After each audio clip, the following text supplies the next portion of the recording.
kuatkan hati. Negeri ini memanggilmu kawan. Belajar bergerak berbagi untuk negeri. Guru penggerak majukan pendidikan. Guru penggerak menghamba para murid. Kreatif rancang pembelajaran. Hargai potensi, tingkatkan prestasi. Lahirkan profil pelajar Pancasila.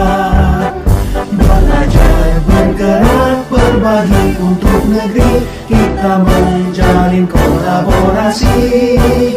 Belajar bergerak berbagi untuk negeri. Demi bakti pada Ibu Pertiwi.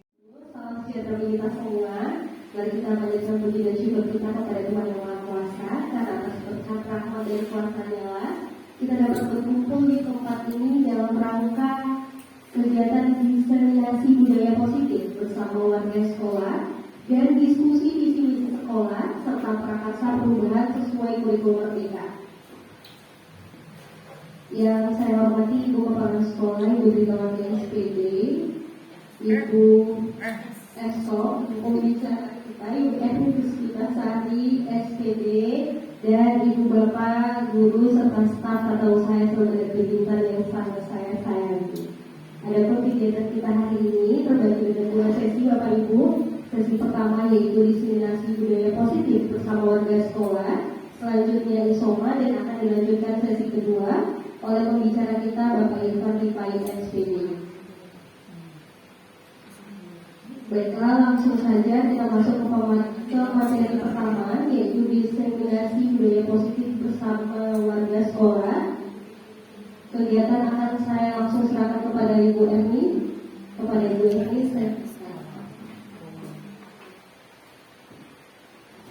Terima kasih Bu Yunda. Mohon izin Bu.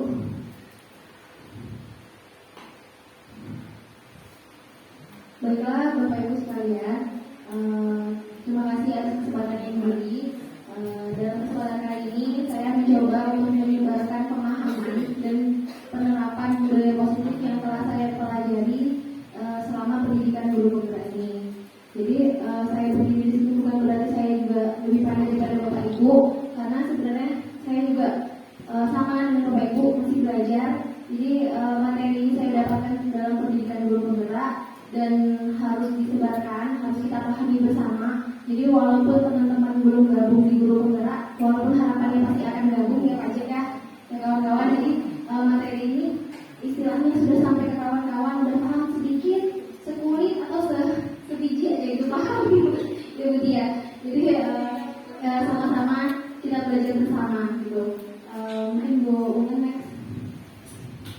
Baiklah, konsep inti dari materi budaya positif ini ada beberapa istilah yang sudah saya pelajari. Jadi saya rangkum beberapa istilahnya. Yang jelas yang pertama yaitu perubahan paradigma belajar, disiplin positif, nilai-nilai kebajikan, motivasi perilaku manusia, kebutuhan dasar manusia, posisi kontrol guru, keyakinan kelas, dan segitiga restitusi. Jadi nanti ini ada beberapa istilah ya Bapak Ibu. Memang kalau bisa dibilang istilahnya kalau bagi saya sendiri ini menurut istilah baru selama menjadi guru. Jadi ini adalah kalau bahasa Indonesia katakan ini kompetensi pedagogik kita dalam menghadapi siswa. Walaupun kondisi background kita sebagai guru SMP bukan berarti kita tidak bisa menyamakan dengan guru seperti biasanya gitu. Karena kita juga guru gitu, menghadapi siswa juga gitu Bapak Ibu. Oke. Mungkin saya coba jabarkan satu persatu ya. Yang pertama, pembelajaran dengan paradigma baru. Ya, sebenarnya kita di SMP udah sering melakukannya, yaitu pembelajaran dengan prinsip berdiferensiasi, sehingga para peserta didik belajar sesuai dengan kebutuhannya. Tahap perkembangan sesuai dengan teori mitologi, sesuai dengan profil pelajar Pancasila yang sudah kita gaungkan selama kurikulum Merdeka ini ya. Ada 6: beriman dan bertakwa kepada Tuhan, berkebinekaan global, bergotong royong, kreatif, benar kritis dan mandiri. Jadi berdiferensiasi itu adalah kita berfokus pada anak. Kemarin kita ada pernah di rapat kita bahas anak yang bisa baca sama anak yang belum bisa baca gimana, kita gabungkan atau tidak gitu kan. Saya ini sebenarnya sebelum rapat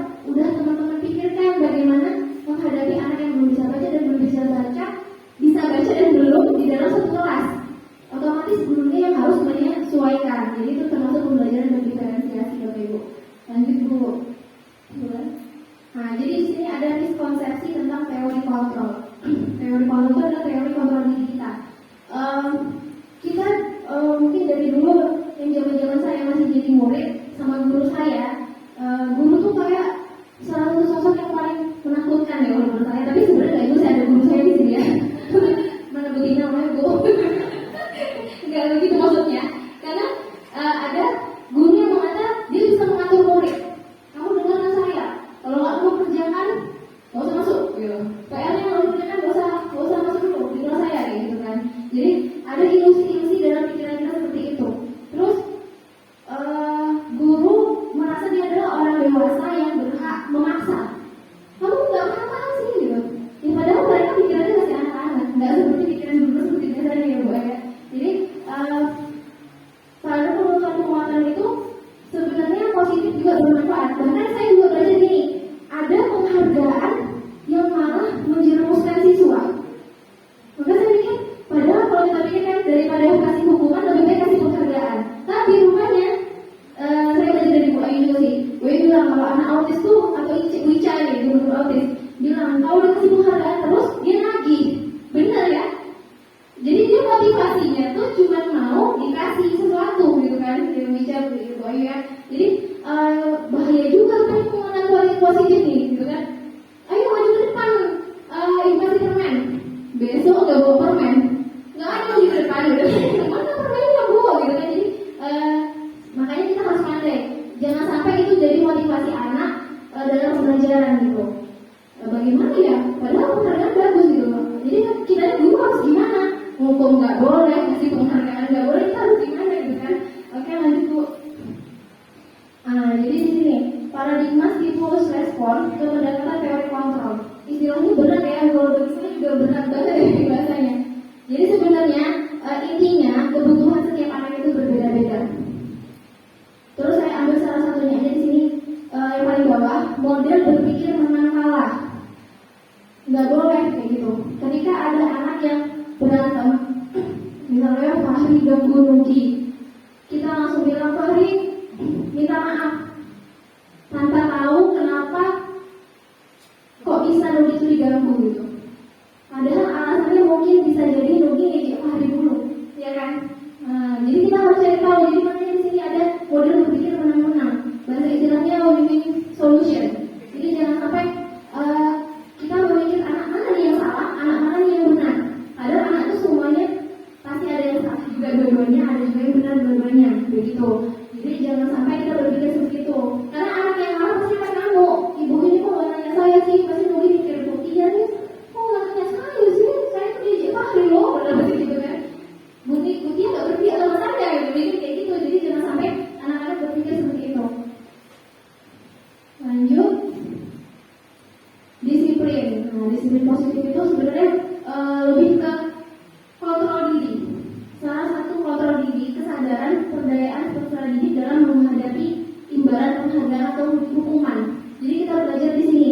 Kalau disiplin kan lebih berpikirnya datang tepat waktu. Kalau ini lebih ke kontrol diri. Bahasanya seperti itu.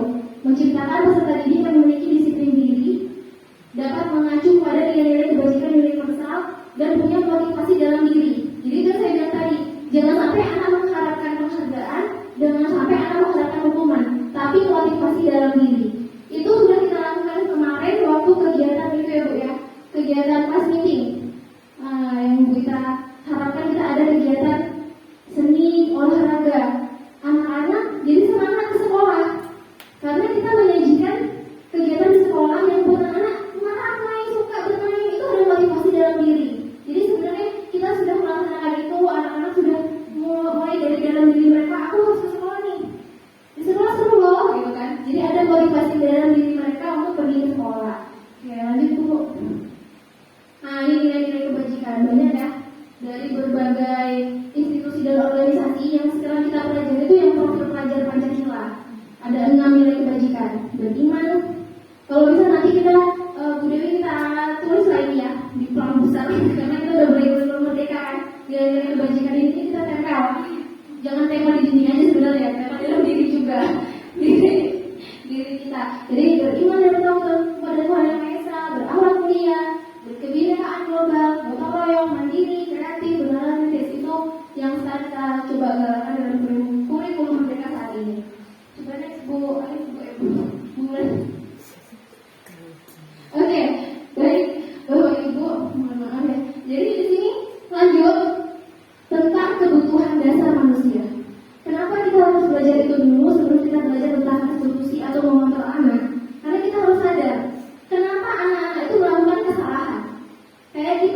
kita melakukan kesalahan pasti punya alasan, semua ada alasan, ya kan? Jadi karena anak itu merasa kebutuhan dasarnya belum tercukupi. Jadi kebutuhan dasar itu apa? Segala sesuatu yang kita lakukan untuk mendapatkan tujuan tertentu. Jadi ada beberapa kebutuhan dasar manusia. Ya ini dia, simpelnya ada 5. Ya dari kita, kenapa sih kita hidup? Kenapa kita hidup ya? Maksudnya, apa sih yang kita butuhkan? Salah pertanyaan. Kenapa kita hidup? Apa sih yang kita butuhkan?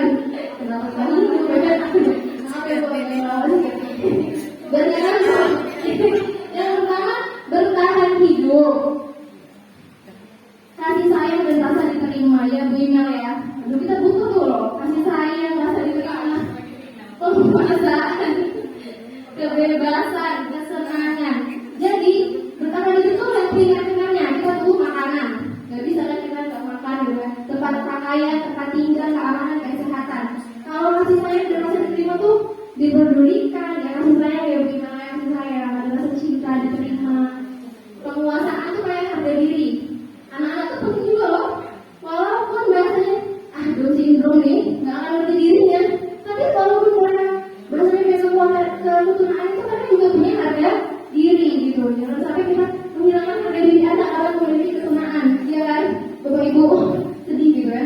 Terus kebebasan. Nah, kadang nih sering anak autis nih. Kalau mereka udah kayak kepanasan gitu kan, panas, dijemur gitu kan.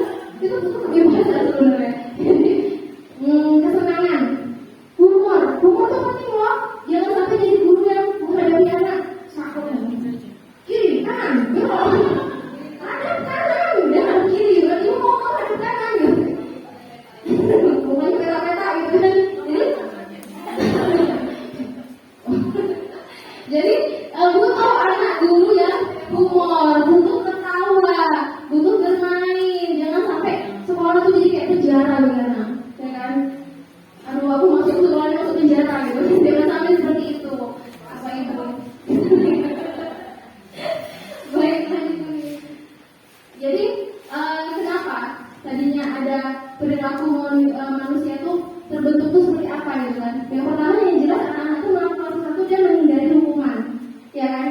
Kenapa saya pakai topi? Karena saya nggak mau dihukum. Kenapa saya pakai sepatu warna hitam kalau di sekolah normal gitu ya? Kalau kita sepatunya bebas aja kita berpikir. Belum ya boleh? Belum. Jadi untuk mendapatkan imbalan dan penghargaan juga bisa jadi motivasi tuh. Nah, yang tapi mau dipetik adalah itu motivasi dari dalam dirinya.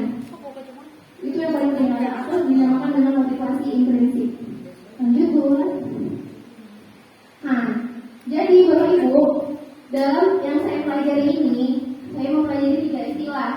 Ada istilah hukuman, ada istilah konsekuensi, ada istilah restitusi.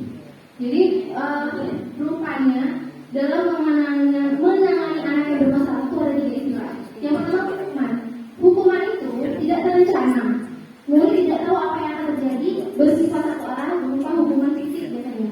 Jadi biasanya dulu kalau saya di pengalaman saya dulu, anak-anak datang terlambat, tiba-tiba aja anak-anak itu langsung berdiri kalian berbaris keliling lapangan. Kan itu enggak kita pikirkan itu aku mau hukum. Hari itu aku udah hukum apa yang terlambat gitu. Itu termasuk hukuman yang satu arah.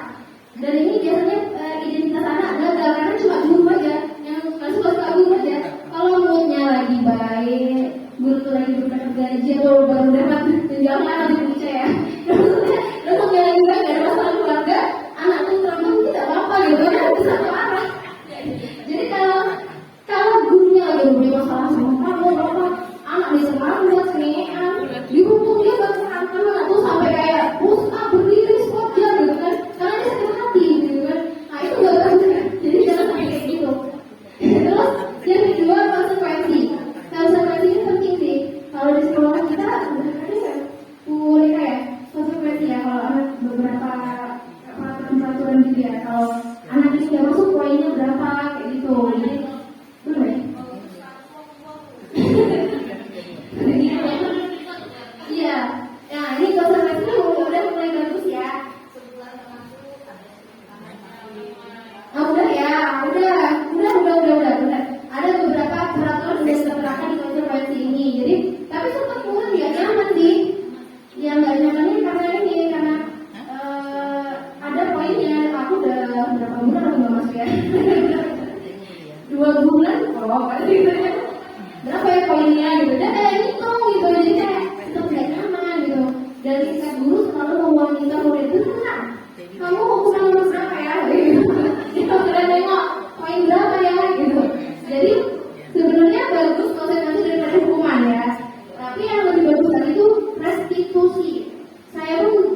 Walaupun sebenarnya sama ada video sama anak tunarungu terlambat di komunikasi.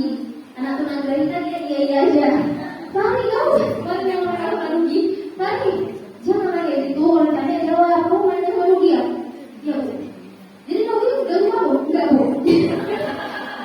Jadi gimana ya salahnya di komunikasi ya bu ya. Tapi tetap sih saya berusaha karena restitusi itu bagus karena aku sadar diri. Salah aku apa sih kok bisa dipanggil ibu? Gitu. Kenapa ditegur sih gitu? Ya jadi restitusi dibagus karena ada kolaborasi kita anak mencari solusi sendiri masalah sendiri gitu. Ya tapi kalau di SMP pasti bapak ibu karena SMP itu gak gampang bukan iya gak gampang kan ibu bayi itu kemarin gitu kan gak gampang. Ya kita coba kita belajar sama-sama gitu kan jangan sampai kita mengharapkan anak tuh jadi menang kalah. Kalau bisa menang-menang sama kita menang gitu. Oke lanjut Bu Ulan. Nah ini dia ada yang pernah saya baca juga 5 posisi kontrol guru. Yang pertama guru sebagai penghukum. Wah bahaya ya dari gambarnya ada nampak tuh. Bu Ica jangan lagi Bu Ica ya. Lupa ada Bukina itu sob. Guru sebagai penghukum ya Allah gue.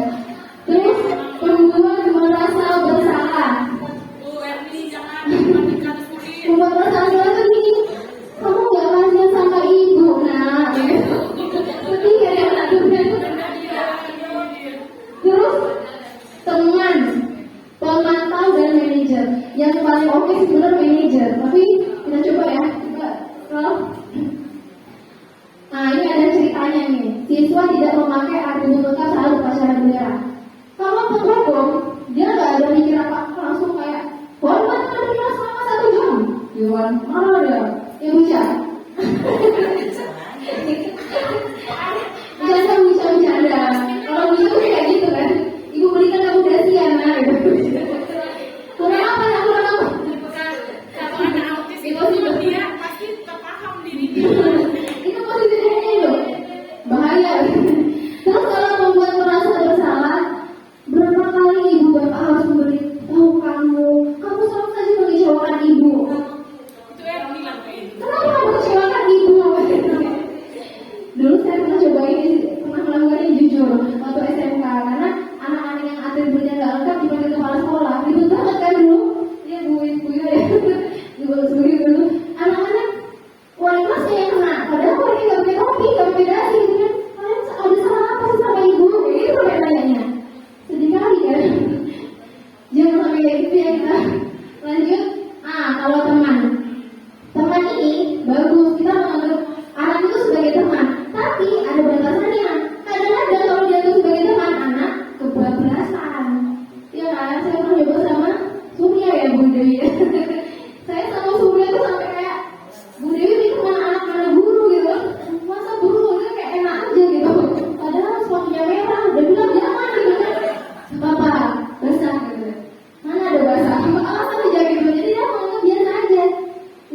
tahu dia salah kalau dia nggak pakai topi, sadar sendiri gitu.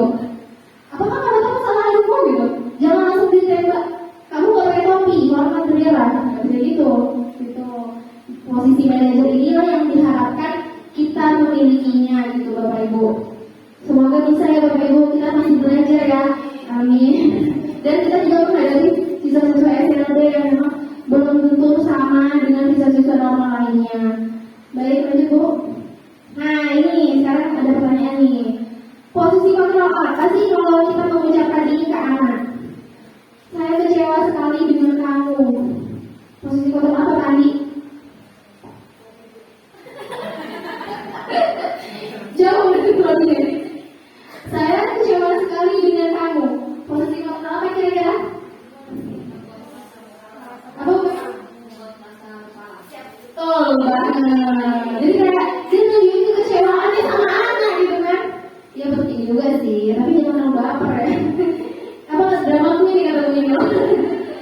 Perempuan merasa bersalah. Ketika kita bicara itu ke anak kan, Bu Ayu kecewa sama aku loh. Pasti dia mikir kayak gitu. Bu Tri kecewa sama aku, kalau dulu Bu Tri senyum sama aku. Bu Tri kecewa loh. Jadi dia merasa bersalah gitu. Sering. Bu ini mana nih? Iya ya Bu. Bu ini mana ya? Tapi Bu ini yakin sampai itu. Wawan tuh pasti mikir, Bu ini tadi marah ya. Iya. Luar biasa ya. Kecewa sama mama kenapa? Karena nggak makan jaga gitu ya Bu. Oke lanjut. Bulan, kamu tidak pernah benar-benar melakukannya.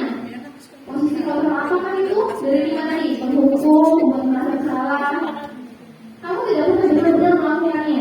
Artinya anaknya itu nggak serius. Kira-kira posisi kontrol apa Bu ini?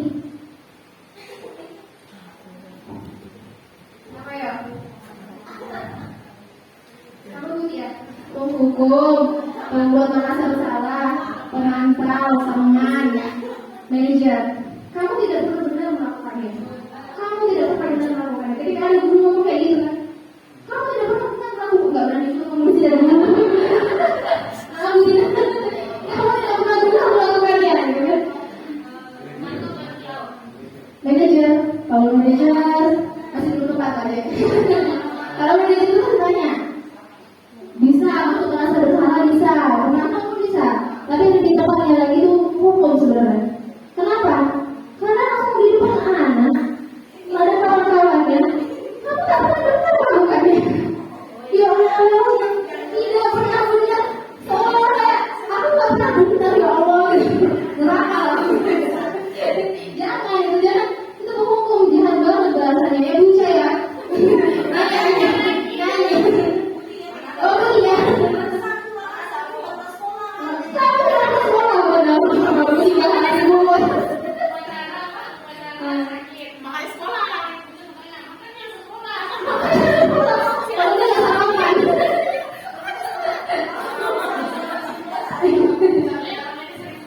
Pokoknya sekolah biar semuanya nggak pucat.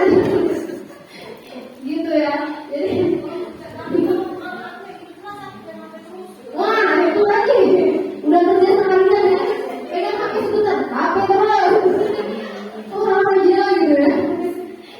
Lanjut. Ini gue bertanya bener tadi. Apa rencanamu untuk menyelesaikan masalah ini? Walaupun sebetulnya jawabannya masih bakalan apa ya? Apa rencanamu? Gak pakai dasi kan? Apa rencanamu untuk menyelesaikan masalah ini? Kata tadi curi punya ibu. Gak gitu. Tarik punya ibu. Jadi kita tanya ini ke anak, kita nanya ini posisi sebagai manajer. Ya, kita tanya dulu, kamu kok pakai dasi gimana caranya nanti nih? Gimana caranya bisa pakai dasi besok? Ambil punya ibu, jangan. Tapi itu udah dasi. Ambil pakai dasi pramuka gitu. Jadi jangan sampai. Tapi itu harus tanyain ya Bapak Ibu ya. Istilahnya kita ajak anak dulu lah gitu, ya.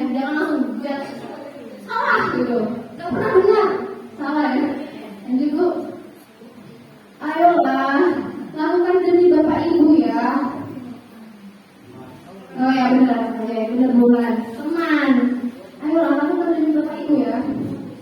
Iya, jadi kayak nggak enak lah gitu ya.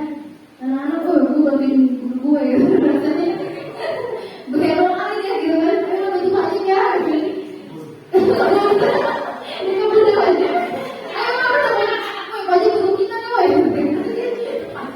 Wajib sebelah dia.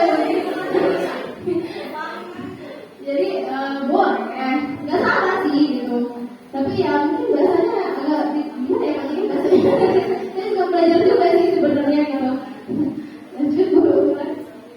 Kamu tidak pernah mendapat nilai jika tidak mengerjakan tugas. Kamu tidak pernah mendapatkan nilai jika tidak pernah mengerjakan tugas. Ini lebih cocok ke penghukum masuk juga, pemantau gitu-gitu. Karena ada tugasnya. Ya kan ada tugasnya, terus nggak dikerjain dia punya peraturan. Kalau foto tuh lebih ke peraturan, nggak kerjain tugas kamu nggak dapat nilai. Gitu. Sebenarnya ya bagus mantau masih bagus mereka. Tapi kalau dibilang di depan umum itu kayak ya Allah nggak pernah kerjain tugas loh dia. Jadi kebuli kan, masih kebuli. Kalau aku udah mau lanjut. Terus lucu dia karena guru saya lucu. Lanjut. Keyakinan kelas. Mengapa keyakinan kelas? Mengapa bukan peraturan kelas? Jadi saya belajar di materi modul ini. Begini juga ada cerita juga. Kalau bukan merdeka kelas kita mana ya kelasnya? Iya berianya ya. Jadi kelas yang mengajar kurikulum merdeka itu harus ada keyakinan kelasnya. Apa sih keyakinan kelas itu? Sebenarnya lebih ke peraturan juga, cuma bahasanya keyakinan dari dalam diri, disepakati bersama nama. Jadi ini sifatnya abstrak. Bahasanya simpel sih. Saya kemarin udah coba sama anak penelu, nggak gampang karena komunikasi ya. Nggak boleh makan, nggak boleh tidur. Mereka mikirnya, ibu kenapa sih? Ada ini ya, sama konsultan juga sama Bu Dewi kan, gimana cara mengajak anak membuat ini. Jadi nanti keyakinan kelas ini bahasanya sedikit saja agar mudah diingat. Mungkin ada beberapa kelas yang kayak udah tapi kayak kelas Putri, Bunda, itu udah ada mungkin keyakinan peraturan dalam kelasnya ya Bu ya. Jadi kita bisa contoh nanti di kelas ini. Di kelas ini nanti kalau usah kelas Butia, kelas Bu Ina, apa aja biar lebih cantik kelasnya dan anak tuh lihat kalau bisa dalam bentuk gambar. Misalnya lagi tidur, kita silang kayak gitu. Jadi anak ini kalau belajar jangan tidur dulu gitu. Jadi kan kadang nggak bisa baca kan, Bu. Makanya jadi ada gambar yang mengatakan ini peraturan anak di dalam kelas gitu dan harus kita yakini bersama. Lanjut dulu. Ini dia contoh segitiga restitusi tadi. Restitusi itu dilaksanakan dalam 3 tahap. Yang pertama yaitu menstabilkan identitas. Yang kedua, validasi tindakan yang salah. Kayak dulu yang salah apa? Yang ketiga, menanyakan keyakinan. Jadi sebenarnya ini adalah proses dialog antar guru untuk menghasilkan murid yang mandiri dan bertanggung jawab. Paham dia salahnya apa, kenapa. Saya ada video tentang Rizky di sini, tapi sama Buma yang kemarin saya koordinasi juga gimana cara bikin videonya Buma gitu kan. Kita coba nanti lihat di sini, tapi ya nanti aja lah. Lanjut bulan. Kalau menstabilkan identitas, kita ada istilahnya gini. Sebenarnya kita bisa sampaikan tidak ada manusia yang sempurna. Buat salah itu wajar ya, sihir. Iya, nggak ada manusia yang nggak pernah berbuat salah. Malaikat, ya kan? Nggak mungkin kan di dunia satu wajar. Ibu bapak juga pernah melakukan itu. Kamu berhak merasa begitu. Kadang-kadang ada anak, Bu saya kesal diganggu sama Feby, kata Bu Mai kemarin gitu kan ceritanya. Kamu berhak merasa kesal gitu, berhak. Ya kan ada orang nggak diganggu nggak kesal gitu kan. Wijaya kesal, ya kan? Wah, ini baru yang kesal tuh di sana merasa diterima ya Wijaya.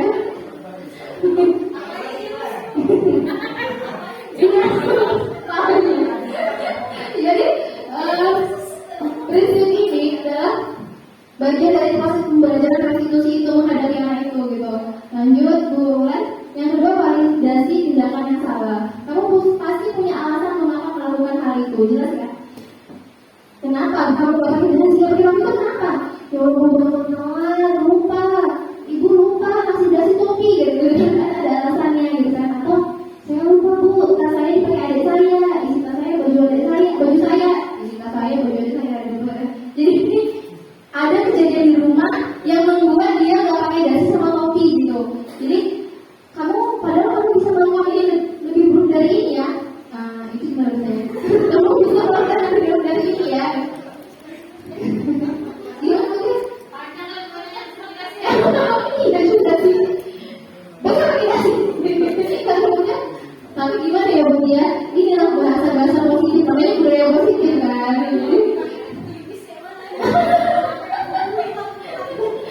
Jadi kamu patut bangga karena telah melindungi sesuatu yang penting buatmu. Mungkin dia marah gitu kan. Harga dirinya terkoyak gitu kan.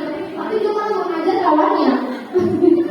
Bingung juga gitu kan. Jadi jangan disalahkan dulu, tapi kita apresiasi, maksudnya ya berhaklah marah, tapi jangan kelebihan ya gitu.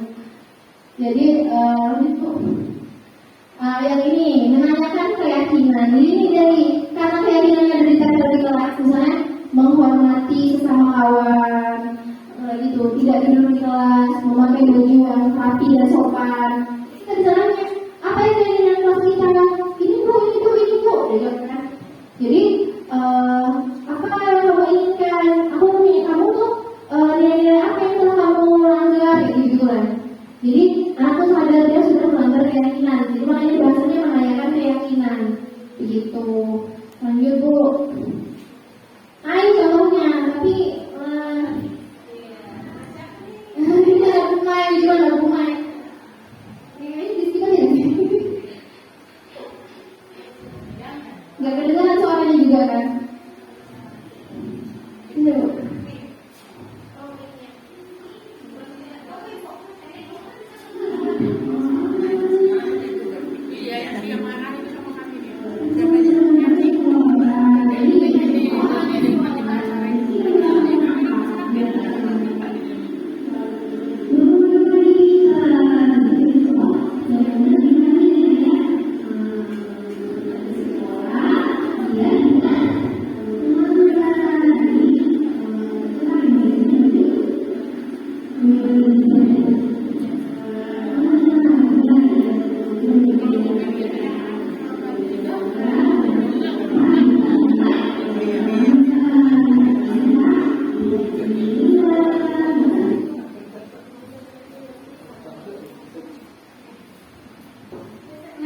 Ya Bapak Ibu, contohnya tadi seperti itu, walaupun ya Allah gitu.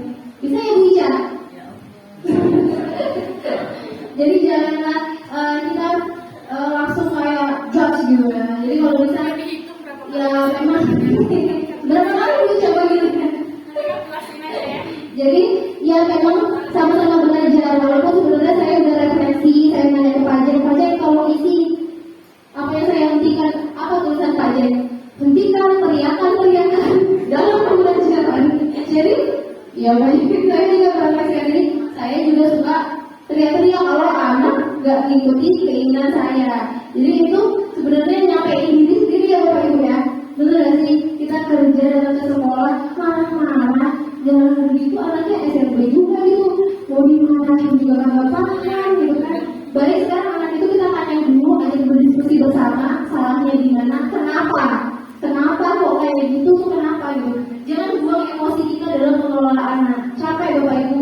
Kebanyakan malah tuh banyak muka yang jadi sebagai tua, saya juga ngerasain diri saya sendiri. Oke, jadi penutupnya dalam penerapan disiplin positif ini guru harus memiliki standar kepribadian, profesional dan sosial yang baik, pedagogi yang baik, dan di mana guru mampu merefleksikan diri dalam posisi kontrol. Seperti Among itu manajer yang menuntut murid-muridnya menjadi insan yang mandiri, merdeka dan bertanggung jawab. Baiklah, itulah yang saya pelajari dari pemahaman saya dari modul budaya positif ini, Bapak Ibu. Saya mohon maaf kalau memang dari penyampaian saya ada silang-silang salah kata Bapak Ibu. Jadi dari Bapak Ibu sekalian, Mungkin ada yang mau ditanyakan, boleh, tapi kalau bisa kita diskusikan bersama, boleh juga gitu, karena ada Ibu Umay juga di sini selaku narasumber kita yang udah baru selesai lokal karya Ibu Umay, jadi itu saling bersama gitu. Oke, Bu Umay, menanggapi ya Bu Umay yang bertanya. Bismillahirrahmanirrahim. Assalamualaikum warahmatullahi wabarakatuh. Terima kasih atas kesempatannya. Sebelumnya aplaus dulu untuk Bu Ermi.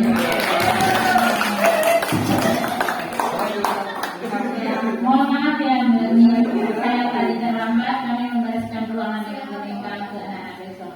Jadi tadi mungkin di pertengahan kami menyimak ya karena terlambat. Apa ya? Penampilan ini referensi saja dari kami.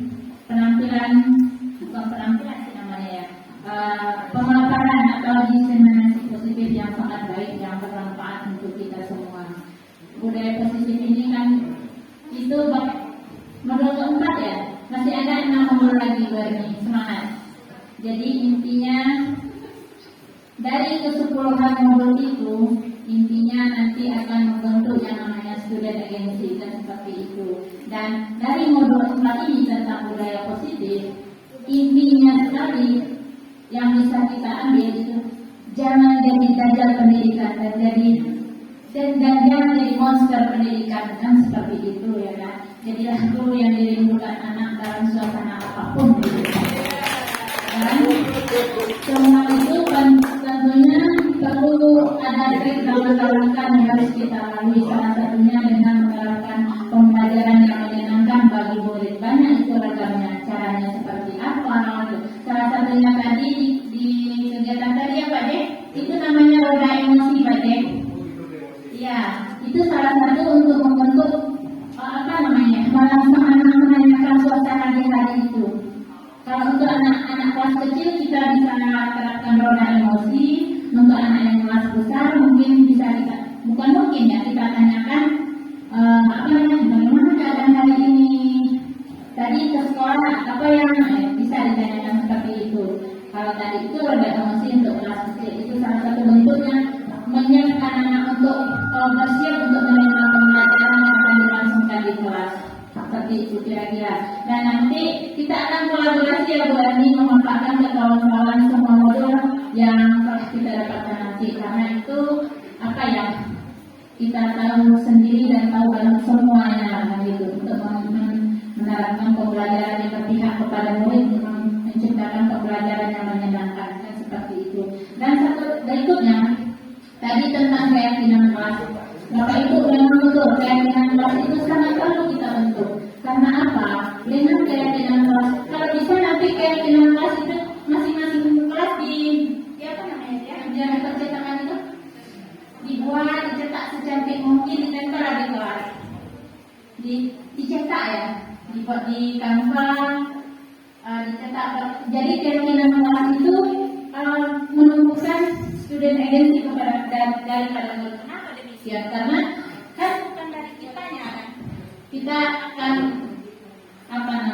itu bisa melatih ownership, voice dari anak-anak dan kan seperti itu. Jadi kita berembuk dengan anak-anak, baiknya kesempatan dan kelas kita apa anak-anak seperti itu. Nanti dirangkum oleh guru. Nanti kalau kedepannya lebih baiknya menurut pandangan saya. Jadi masing-masing kelas itu ada keyakinan kelasnya masing-masing dicetak kapan perlu atau bagi kalau ada yang tulisannya bagus juga boleh ditempel di kelas. Itu bagian dari literasi juga kan seperti itu.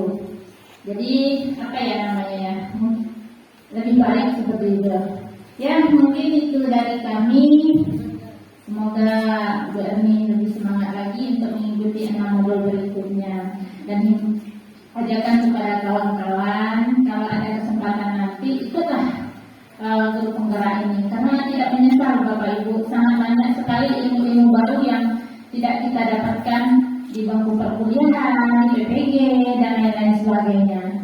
Ya itulah kawan-kawan, karena sangat baik lah intinya.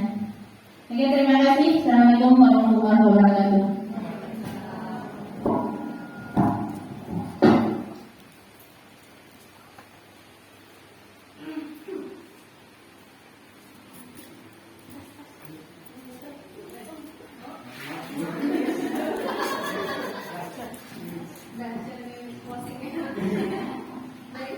Terus, terima kasih Bu Mai, tanggapannya benar sekali. Jadi masih banyak perjalanan Bapak Ibu. Bulan Agustus nanti mungkin Pak Haji sama Bu Dewi menyusul ya. Selanjutnya semangat. Nanti lagi Bu Tia, Bu Imel, Bu Bulan, Bu Ari, Bu Ferry, Bu Ica, Pak Adi, semuanya ikut ke guru federal ini gitu kan. Seperti harapan yang disampaikan kemarin Bapak Irfan, ayo ikut Bapak Ibu gitu kan. Banyak kesempatan kita belajar bersama. Terima kasih Bu Mai.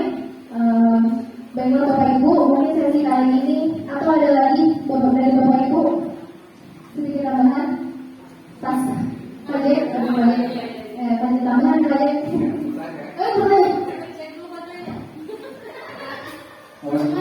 pandangannya masih tanya. Nah, baik, assalamualaikum warahmatullahi wabarakatuh. Selamat siang untuk kita semua, salam bahagia, salam CGT. Ya. Baik, terima kasih kepada Ibu Erni. Saya agak susah sebutkannya, kita sudah terbiasa mengatakan Ibu Susi. Ya.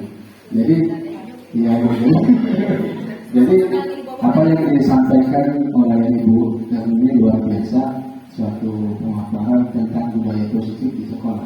Saya tadi sempat ngantuk Bu, karena semalam agak tempat tidur, tapi dengan stand up-nya Bu Erni ini membuat saya semangat lagi gitu. Nah, jadi luar biasa gitu. Jadi sekarang itu bukannya dalam Bu Susi.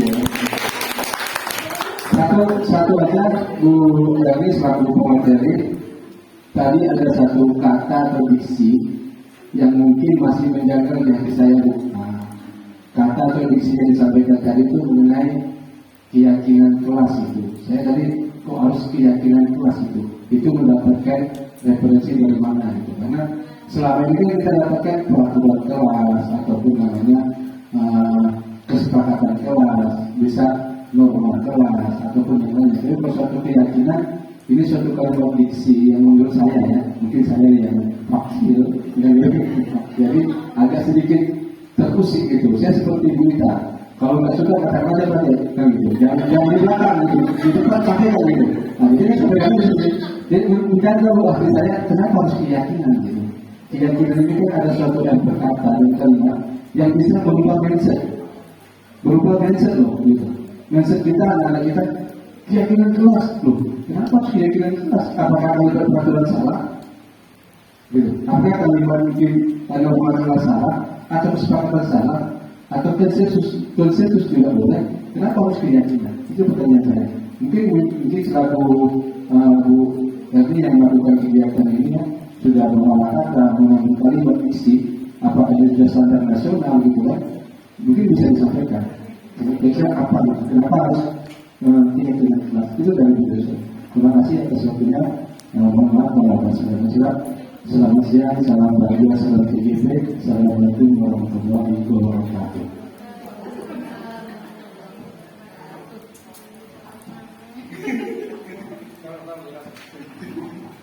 Baik, terima kasih Pak Jack. Masya Allah, tabarakallah ya.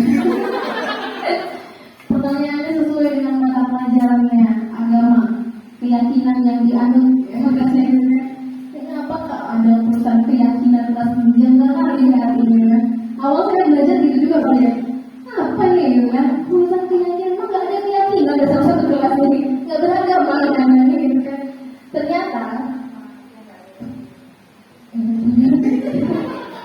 baik, kenapa ada istilah keyakinan itu? Pertama, dari modul yang saya baca, memang istilah ini baru dari kurikulum merdeka ini diadakan. Betul Bu Mai jawabannya? Betul ya? Mohon izin Bu Mai. Jadi nanti kalau ada tambahan boleh Bu Mai. Jadi terus, kenapa bahasanya keyakinan? Norma peraturan apa masalah ditulis peraturan kelas? Norma apa sih? Norma-norma yang ada di kelas misalnya gitu kan? Kenapa nggak ditulis itu aja gitu? Kenapa harus keyakinan? Karena istilahnya tuh Tadi kan saya bahasanya memotivasi dari dalam diri, bahwa dari awal tuh bahasa itu kan aja keyakinan dalam diri anak-anak tentang kelas yang bagus itu seperti apa. Kenapa nggak bahasa peraturan? Boleh. Cuma ini bahasa keyakinan ini lebih dari dalam diri anaknya, gitu. Dan di modul ini memang mengarahnya ke keyakinan, gitu. Karena usaha dari dalam diri anak dan itu bahasanya kayak lebih halus, kayak lebih lembut masuk ke diri anak karena keyakinan kelas. Kalau kita tulis peraturan kelas, kita yang sudah dewasa mungkin biasa dihadapi peraturan-peraturan. Tapi kalau anak yang masih dalam tumbuh kembang, kita langsung berhadapan di dalam lingkup kelas aja kita ada bahasanya peraturan, norma. Sebenarnya keyakinan itu peraturan gitu kan, tapi kita berasakan lain biar emosinya anak tuh lebih tidak tertekan gitu bahasanya tadi gitu Bapak. Mungkin ya itu jawaban dari saya. Mungkin ada yang ngomong dari rumah ya siap menambahkan kenapa bisa keyakinan kelas gitu. Ya baik, terima kasih. Saya tambahkan sedikit. Benar sekali Pak Jack, keyakinan kelas. Keyakinan kelas itu merupakan disiplin positif untuk membangun budaya positif baik di kelas atau di sekolah. Pertanyaan kan seperti itu kan. Jadi kenapa nggak peraturan? Kenapa keyakinan kelas? Kan itu pertanyaannya. Memang di modul yang ini, di modul 1.4 ini itu dibunyikan bukan peraturan, tapi keyakinan kelas. Kenapa? Karena dalam membuat keyakinan kelas ini tidak tidak full guru, tapi kita berkolaborasi dengan siswa. Di sana kita menimbulkan voice, anak bersuara, choice dan kepemilikan pada anak. Misalnya seperti ini. Misalnya kalau peraturan kan ke sekolah harus memakai sepatu warna hitam, kan seperti itu kan? Kan tidak ada anak terlibat di dalamnya, gitu. Tapi kalau keyakinan kelas ini anak-anak misalnya apa ya? Dalam belajar sebaiknya kalian semua sepakatnya kita sebelum belajar mau apa dulu? Salah satunya gitu, cara membentuknya. Dengan demikian terbentuklah kepemimpinan pada murid. Jadi intinya dalam keyakinan kelas ini guru tidak dari guru, tapi dari anak yang kita rangsang. Seperti itu kira-kira Pak Jack. Jadi makanya istilah baru ya kami juga baru tahu kan. Selama ini tahunya peraturan kan. Tapi kalau kita telah peraturan itu kan dibuat lebih guru yang membuat kan. Apa? Ya kaku sifatnya. Kalau kayak ini fleksibel ya. Karena di sana itu anak diberikan kebebasan bersuara, kebebasan memilih maunya entah. Oh, Bu, kami maunya sebelum belajar misalnya mau baca buku dulu atau bernyanyi dulu, ya seperti itu kira-kira. Jadi lebih fleksibel apa namanya ya. Jadi anak rileks untuk menerima pembelajaran dan intinya membentuk kepemimpinan pada murid seperti itu kira-kira Pak Jack. Bisa dipahami kira-kira ya. Jadi tidak full guru yang membuat itu peraturannya. Kira-kira makanya dinamakan dengan keyakinan kelas karena dilibatkan anak full dalam menyusun hal tersebut. Sehingga anak merasa dihargai pendapatnya, sarannya dan ya itulah bisa menimbulkan student agency tadi pada murid. Mungkin itu tambahan dari kami. Terima kasih. Bagaimana Pak Jack? Sudah yakin? Masih belum yakin ya. Memang kita proses dalam menerima istilah-istilah baru itu perlu proses. Kadang semuanya perlu alasan ya boy. Jadi nanti ketika Pak Jack ditakdirkan lulus di angkatan ke-9 setelah saya akan menemukan jawabannya insya Allah. Jadi kenapa ada istilah itu kan? Kita proses bersama dalam kurikulum mereka ini. Kita menerapkan beberapa komponen-komponen yang ada dalam kurikulum mereka dari kelas kita, mulai dari kelas kita dari kecil dulu gitu. Baiklah, mungkin jamnya sudah menunjukkan pukul 12. Bentar lagi udah mau soal zuhur. Kita istirahat dulu Bapak Ibu. Saya mohon izin. Nanti kita lanjut lagi sama pengajar praktik saya. Insya Allah jam 1. Kalau Bapak cepat dari SMP 12, kita doakan cepat cepat ya. Karena di sana juga ada kegiatan seperti ini. Saya mulaikan duluan biar agak lebih cepat kita pulangnya gitu. Makanya tadi saya mulai duluan. Bapaknya juga sudah setuju. Dan Bapak Ibu saya mohon nanti bergabung lagi jam 13.00 maksudnya bergabung lagi di sini. Nanti saya informasikan kembali gitu Bapak Ibu saat ini. Mungkin langsung aja ya atau langsung aja lah Bapak Ibu gitu ya. Terima kasih. Assalamualaikum warahmatullahi wabarakatuh.